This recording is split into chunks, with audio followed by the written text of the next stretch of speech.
Abanyarwanda n'isi yose turibuka ku nshuro ya 31 Jenoside yakorewe Abatutsi mu mwaka w'igihumbi 1994, aho abarenga miliyoni bishwe.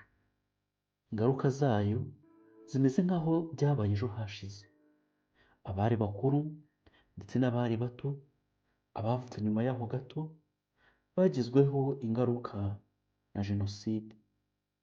Ababuze ababyeyi babo, abo bashakanye, abavandimwe babo, inshuti zabo n'abari abaturanyi babo.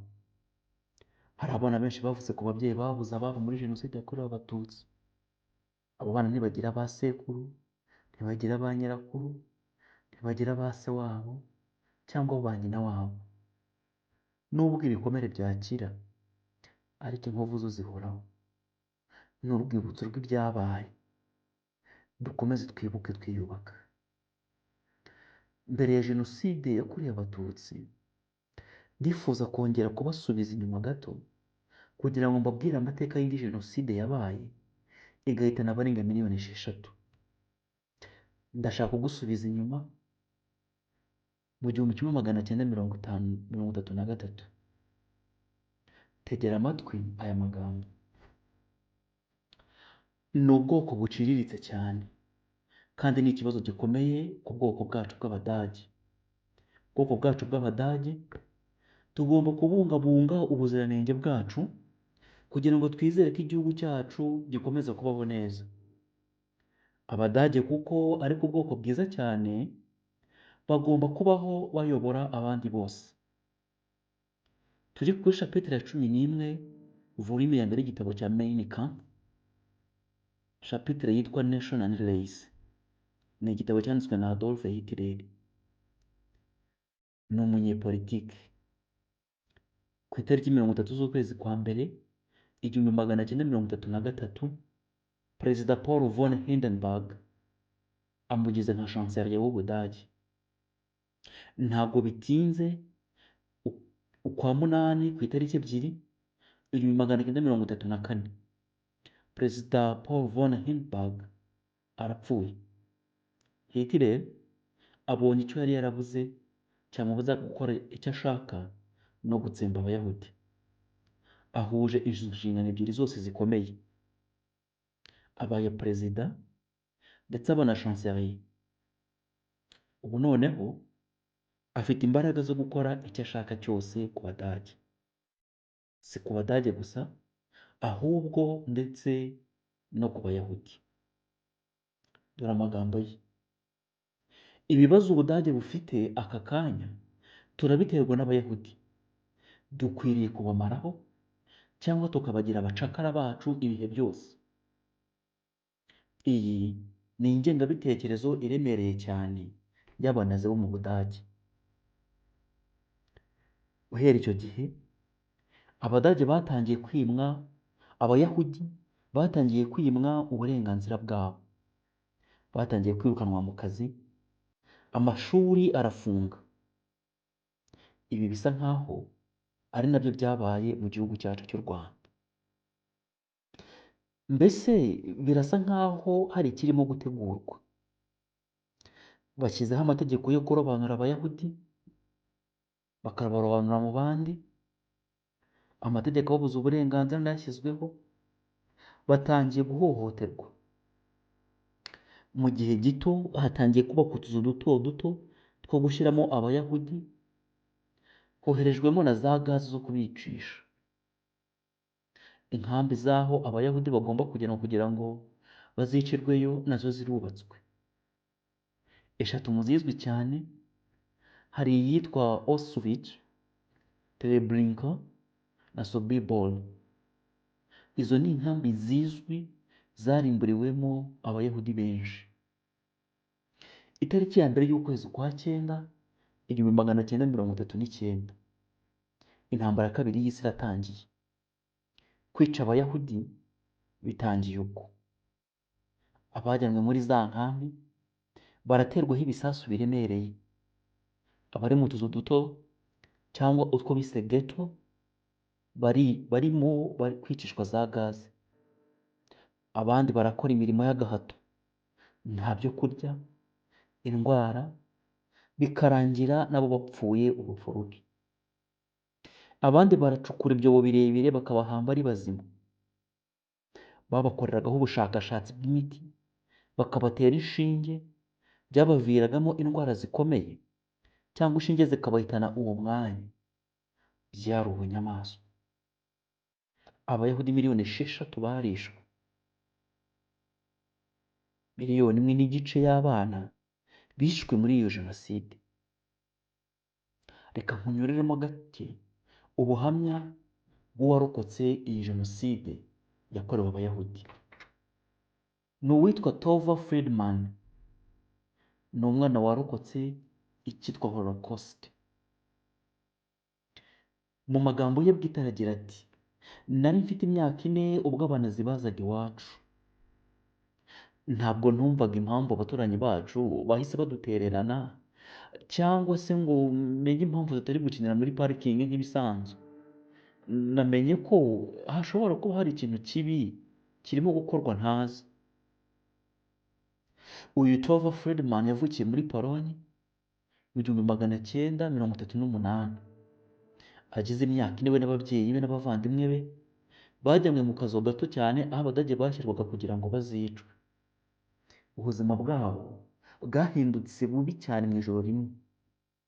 Abayahudi bakuwe mu mirimo yabo, amashuri arakingwa, abandi bashyirwa mu tuzu duto cyane dufunganye. Tova arakomeza agira ati, twabanaga n'indi miryango mu cyumba gito cyane, nta byo kurya, nta rumuri rw'izuba twabonaga, nta n'umutekano. Mbese buri munsi hagombaga gupfa umuntu. Abanazi bakoraga ibikorwa bya kinyamaswa. Abayahudi bajyanwaga mu nkambi bagombaga kwicirwamo. Tova atanga ubuhamya bw'ibikorwa biteye ubwoba kandi bibabaje yiboneye n'amaso ye nubwo yari muto. Umunsi umwe ba nyirakuru barabatwaye kandi kuva uwo munsi ntiyongeye kubabona. Ku myaka 5 yoherejwe mu nkambi imwe y'aho bakuraga abakozi, nyuma yoherezwa muri Auschwitz, imwe mu nkambi mbi cyane yiciwemo abayahudi ibihumbi byinshi. Ni gake cyane abana b'imyaka ye bagombaga ari bazima, ariko mama we yaramuhishe ndetse Tova yigira nkaho ari mukuru ndetse ari umuntu wajya mu kazi akariko kose. Arakomeza ati, twageze muri iyo nkambi ya Auschwitz aho nabonye umwotsi mwinshi cyane. Ikirere cyaho cyari kijimye rwose. Mama yaranyongoreye ati, bariya ni abantu. Sinabashije kubyumva neza, ndibaza abantu cyangwa n'umwotsi. Bisa nkaho barimo batwika abantu icyo gihe, umwotsi ukazamuka mu kirere ari mwinshi cyane. We na nyina bari bafite tatuwaje y'imibare. Iyo mibare bayishyirwagaho kugira ngo bazabashe kubatandukanya n'abandi. Tova iyo mibare iyo yari afite ku kaboko ni akarongo gatambitse 27,633. Uwo mubare wari umubare usimbura izina rye. Muri Auschwitz abana bafatwaga nkaho ntacyo bamaze, niyo mpamvu bahitaga babohereza mu byumba birimo za gaze bakicishwa amagaze. Tova yibuka umunsi umwe w'umwihariko kuri we. Umusirikare w'umunazi yaje aho bari maze agenda atoranya abana. Tova yatekereje ko nawe ari bugerweho. Abo bana bahise babohereza mu byumba birimo za gaze kandi ntihongeye kubabona ukundi. Tova aragira ati, ntitwari bazima nta nubwo twari twanapfuye, twari dutegereje. Gutegereza urupfu nicyo mvuga. Sinashoboraga kurira na gato, nta marira nari ngisigaranye. Nsa nkaho narokotse. Mu kwa mbere 1945 ingabo z'Abasoviyete zagendaga zegera hafi. Abanazi bagerageje gusenya agace kose twari turimo. Batangiye urugendo rwo kwica, bahatiraga imfungwa kugenda mu rubura rubi cyane, nta byo kurya cyangwa amazi. Ibihumbi byinshi barapfuye. Tova yari arwaye adashobora kugenda, byatumye we na nyina basigara inyuma. Maze akomeza agira ati, twari mu nkambi igihe abasirikare bazaga, ntabwo nabashije kumenya abo ari bo. Nta nubwo bavugaga ururimi rwacu, nta nubwo bigeze badutunga imbunda bashaka kuturasa. Njyewe bampaye agace ka shokora, sinamenye icyo nagakoresha. Ku myaka 6 Tova yakuwe muri ya nkambi ya Auschwitz. Nyuma y'intambara, Tova na mama we basubiye muri Pologne, aho basanze umuryango wabo warishwe, kandi bari abantu barenga 150. Se nawe yarokotse mu buryo bw'igitangaza, yongera guhura nabo. Tova yaje kujya muri Leta Zunze Ubumwe za Amerika. Ubu yabaye umutherapist, aho yiyeguriye n'umurimo wo kwigisha amateka ya Jenoside yakorewe Abayahudi. Inkuru ye ayisangiza abanyeshuri n'abasomyi hirya no hino ku isi. Niyo mpamvu nanjye nyigusangije. Aragira ati, gusangiza abandi inkuru yanjye si uko nshaka ko bangirira impuhwe, ahubwo ni uko isi igomba kumenya ukuri kw'ibyabaye. Ndi umwana wagenze mu gikombe cy'urupfu, ariko nyuma nkabaho. Iyi Jenoside ntabwo ari amateka gusa, ahubwo ni ubwana bwanjye bwose. Iyi nkuru iratwereka Jenoside yakorewe Abayahudi, uburyo yakoranywe ubugome bukomeye, kandi iyi ni incamake ntoya cyane y'ibyabaye. Iyi Jenoside yahitanye abarenga miliyoni 6. Kuko nabivuze, harimo 1,5 miliyoni y'abana baguye muri iyi Jenoside. Reka nsoze ndababwira nti, Imana izahanagura amarira yose ku maso yacu, kandi umuborogo wo kubura abacu cyangwa gutaka kubera ibikomere by'amateka asharira twanyuzemo, atewe n'icyaha cyangwa kuribwa ntibizabaho kundi, kuko ibya mbere bishize.